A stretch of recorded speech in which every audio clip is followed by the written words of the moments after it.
Good morning. It is a good day in Algebra 2 today because we get to do puzzles. You know I love me a good math puzzle. So you have these pages in your packets. There are 3 pages, okay? By now you've done enough of these in my class. You know what's going to happen. So you're going to cut these out. Don't cut off the letters. You need to know which letters go with which part.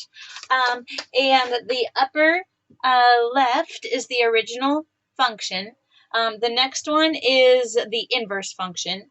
The one in the lower right, has the original table of values and then the inverse table of values.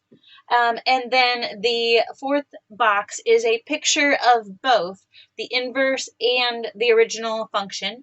You'll notice that on every one of the graphs, they also draw in the line y equals x that goes right through 1, 1, 2, 2, 3, 3, 4, 4, like that. I want you to pay attention to that. We'll talk about it tomorrow. See if you notice anything with how the original function and inverse function, their graphs relate to each other. About that has to do with that line. So anyway, be looking for that. But these are not printed in the correct order. So I and J and L and K do not actually go together.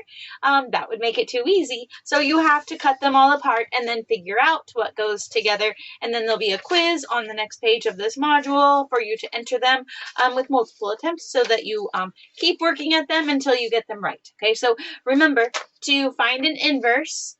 You'll take the original function, flip-flop your x's and your y's. Okay, so you'll need another piece of paper to do this on. You'll take your x's and y's and flip-flop them because in an inverse, the output becomes the input and the input becomes the output. Okay, we're reversing it. Okay, so you'll flip-flop them, solve it for y, and then find the puzzle piece that goes with that. Then I think you'll be okay with finding a table of values that fits. And I would match up this first table of values to whatever the equation is on the upper left. That's how I would do it.